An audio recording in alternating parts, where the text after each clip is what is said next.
Osprey parents. We are so glad to have you join us for our Osprey open mic. I am Ms. Struess, the principal. And I'm Mr. Kleitz, the assistant principal. Yes, thank you guys so much for coming. This is an exciting time for us. Each and every other week we enjoy meeting with you. The purpose of these gatherings and these meetings is to simply be transparent as an administration to our stakeholders, you guys, and we want to be completely transparent on what we are doing, what we're trying to promote, and provide a path moving forward. So this is a venue that we're using to communicate that information to you. So just as a quick reminder, we usually do like a 5-minute, kind of give you some basic topic that we hear would be a good information for you to know. Or comments parents say, hey, could you give me more information about this? So while we're doing that 5 minutes, that's the time where you can go ahead and type in any questions that you have right now. And of course, as we go through the presentation, if questions come up, you can continue to type those as well. And then just remember to refrain from using any students' or teachers' names. We do want to stay confidential. That really helps. And keep the questions for the general good. Any specific things that relate to your child in particular, just reach out to us individually. You can email both of us. We're here to help you. All right? All right, so we wanted to start out with letting you know, as we end up wrapping up this year, we are moving into discussing what the plans are for next year. And so we thought it would be very helpful for you to be able to see our goals that we're working on. And this is goals that we have for the entire district. And our district goal is all encompassed under one large umbrella of active student engagement. We know that the more active our students are in their learning, then the more that they will learn and remember. And so that's our goal for the whole district. And there are 3 objectives that we work on in order to meet the active student engagement. The first one we have is that instruction is differentiated for each student. And you can see I have a picture right above.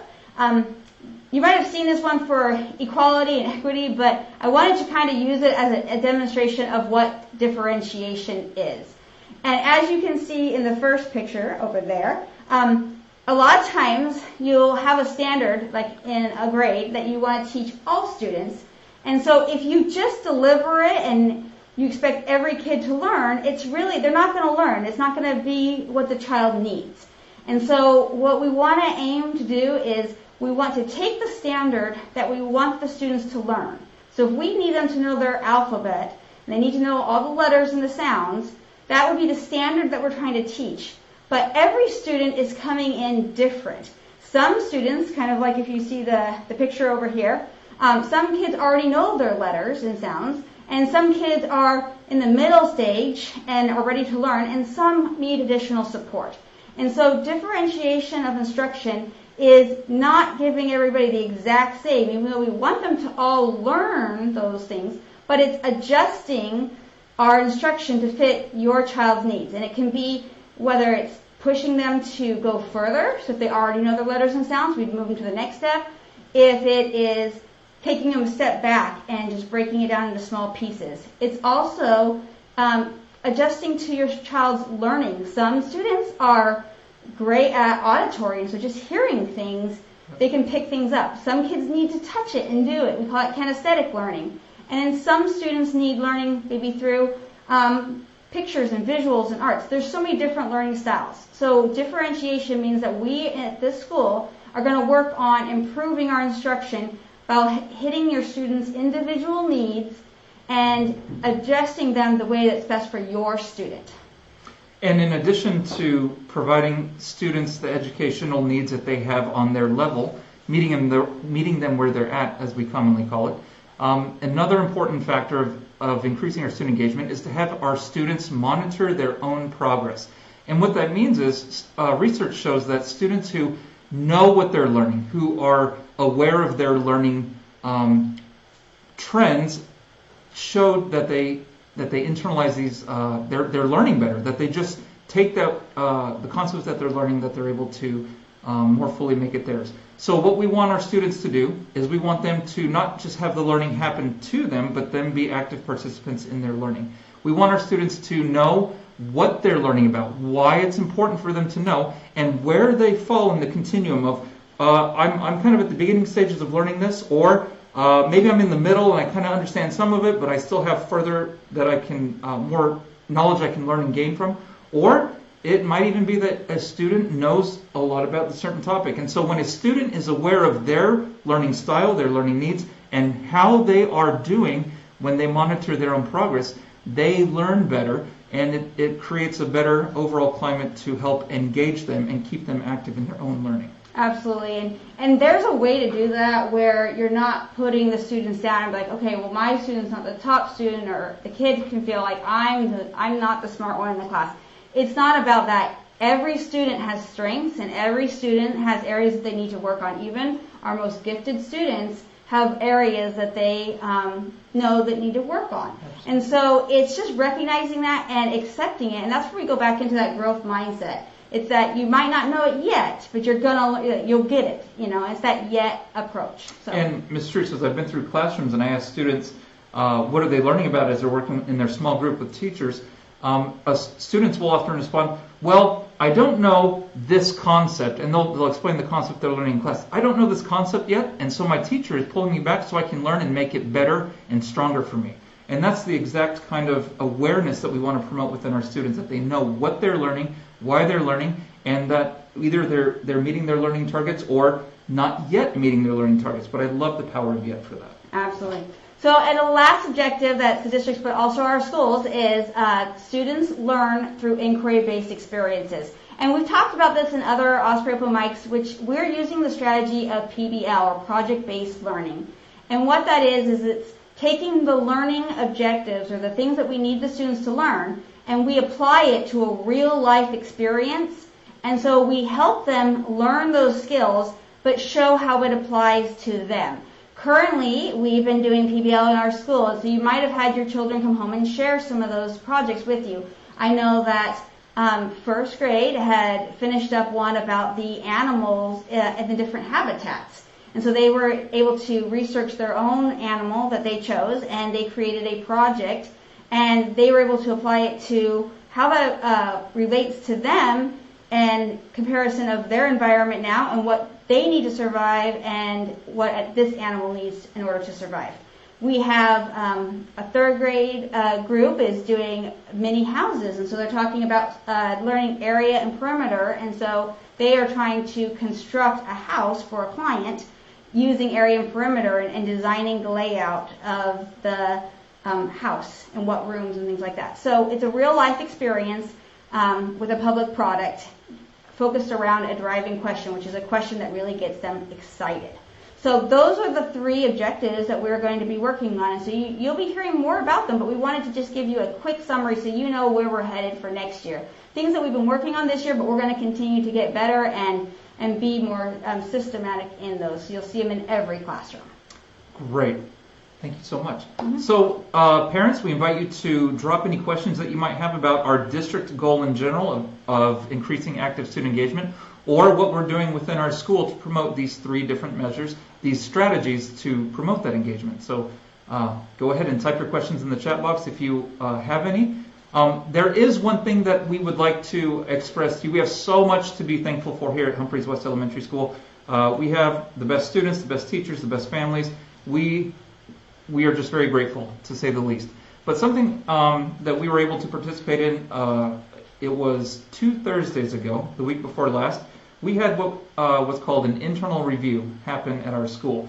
And that's a very special event. Once a year, the district comes in and we get to analyze and go through and inspect our school and see how we're doing. It's kind of like a report card for the school. And needless to say, we did really well. We received great feedback from the team. They came, they shared many of the great things that we're doing as a school, and we were super excited that our hard work is paying off. They also shared some areas that we can improve in. As we all know, there's always room for improvement.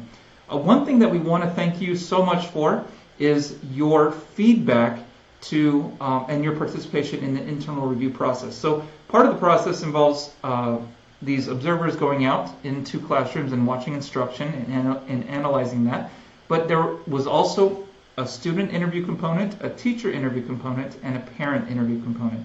And we're so grateful for our parents that participated in this interview and provided feedback to the school.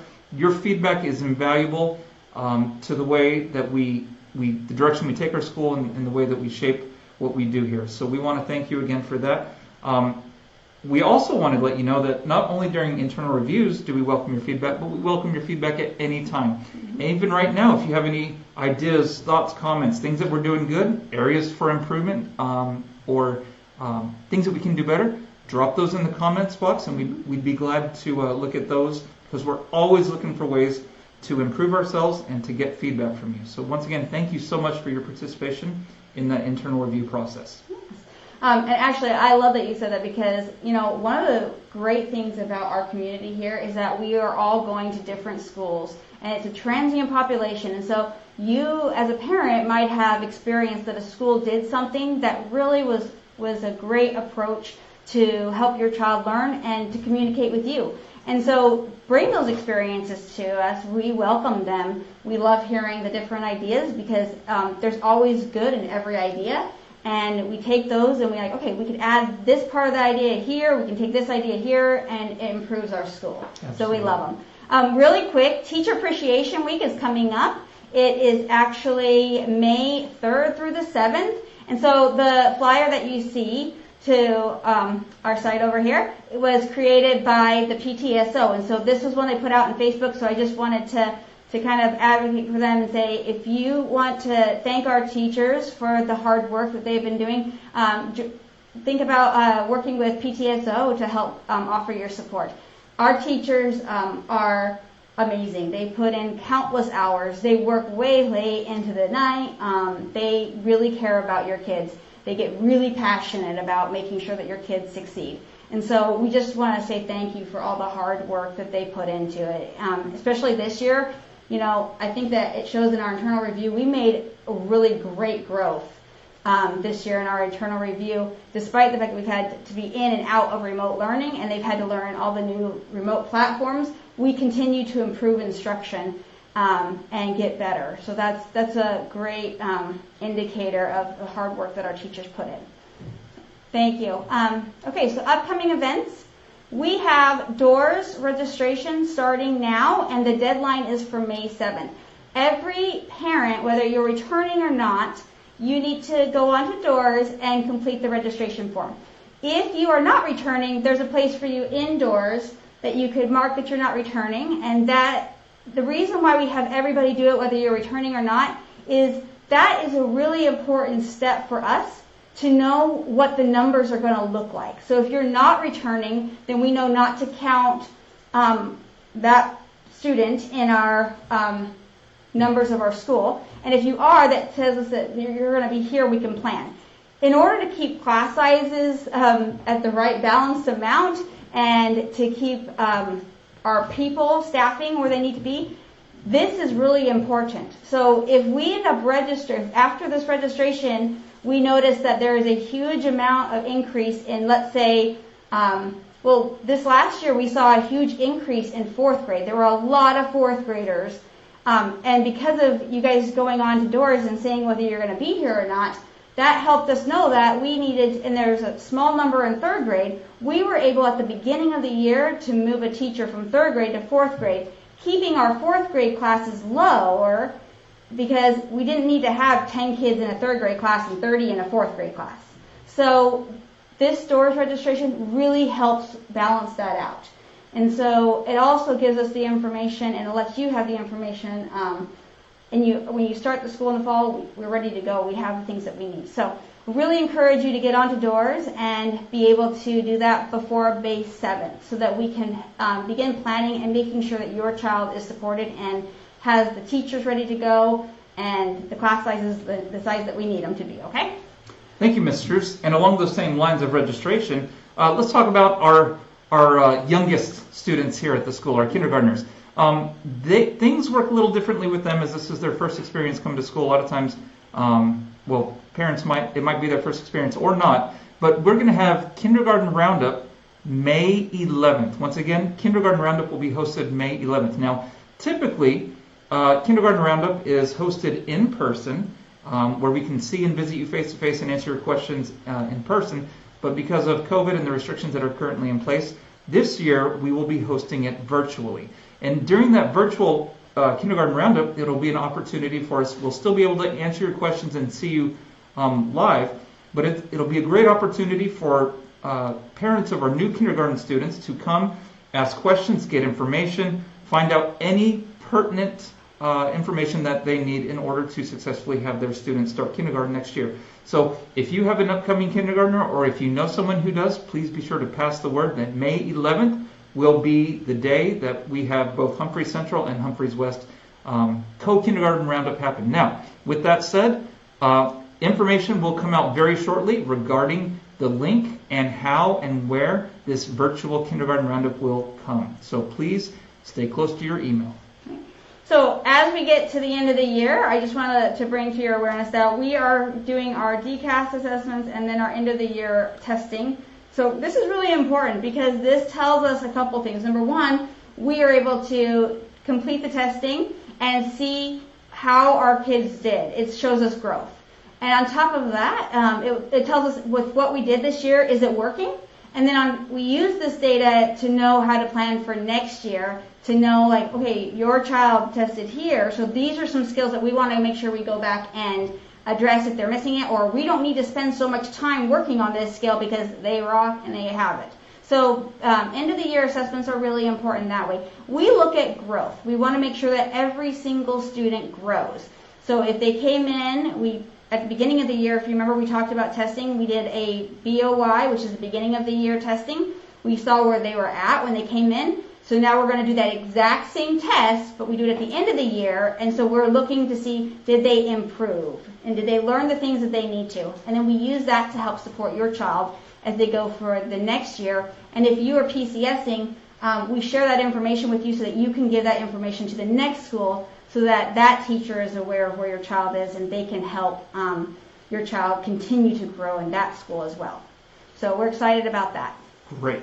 Next item of business, we have, as Ms. Truce already mentioned, Teacher Appreciation Week next week, May 3rd through 7th. It's a great opportunity to show our teachers how much we really appreciate the hard work and service to our students that they do every day, day in and day out. And then the rest of them are just simple reminders for you. We got Cinco de Mayo coming up May 5th. We have Mother's Day May 9th.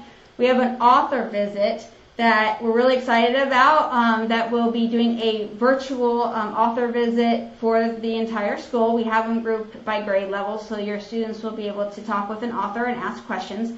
We have accelerated withdrawal as May 12th, and then because we're coming to the end of the year, we have lots of things that you're going to want to know, lots of events coming up. So we're going to go back to the weekly Osprey open mic, at least for the month of May, so that we can get you the information in real time. So the next one will be May 5th at 9:30 a.m., right here where we're broadcasting this one. Awesome. So, all right, so going to questions. Are we offering summer clubs this year? We do not have summer clubs. We do have the information that came out with the extended school year. And then there's also our host nations. So we have a host nations program where it's basically the Korean culture teachers. They are offering summer program. It's a half a day, and you can enroll for that. And then we also have summer school, and that is running. Don't quote me on the exact dates, but it's right after school gets out, June 14th. There you go, June 14th, and it ends July 2nd. There we go, thank you. Yep. It's 3 weeks, and so you're more than welcome to enroll your kids in that. We're combining the two elementaries together, and it will be hosted over at Central. We don't have a lot of information on that because we are still in the planning stages, but we just wanted to give you a heads up that is an offer. Okay. Great question. The next question, will there be a future father-daughter dance or mother-son dance? We hope so. As of now, because we are still in HBConB, we have no activities as such planned, but we are definitely in the planning phases of when we re-enter into a normal phase of life, when we can start hosting these kind of events again. The daddy-daughter dances, the mother-son dances, the parent universities, in-person book fairs, those kind of things we are really, really working towards having. Once again, health conditions permitting, but we want to pick up where we left off prior to COVID, and we want to bring our families in. It's a, school, it's great to have the academics and everything, but so much more is encompassed in school. The social well-being, the fun and exciting experiences that we have here too. So we hope to bring them back soon. Exactly. And what I will say, I know that's one of the conversations we're having at the district office right now with the administration team is we are moving to saying yes to more and trying to get back to that normal, which is really exciting news. Mm-hmm. We do need to follow the rules by the Korean government and USFK, but we are moving to a more yes approach. And so we probably won't be able to do it this year, but it's definitely, I love the idea. I think it would be a great thing to implement, and we can start planning as we work at the end of this year. We're planning for next year. So we're going to start putting some of those events back into place. Our parent universities, having the math night, the reading night. We had so many great activities that we were able to bring families in. We want to bring those back, and I love the idea of the father and the mother dancing with their kids. Those are great ideas. That is a great idea. All right. So there are no further questions, and so thank you so much for the questions that were posted. And of course, if you're watching this later, because we know a lot of people join in later and watch this, please go ahead and type your question. We continue to monitor it for the next week or so. And so if we see your question, we will get on and respond to you. So we love your feedback. Hope you can join us again for our next one next Wednesday at 9:30. Have a great day, everybody, and thanks again for all you do. Bye.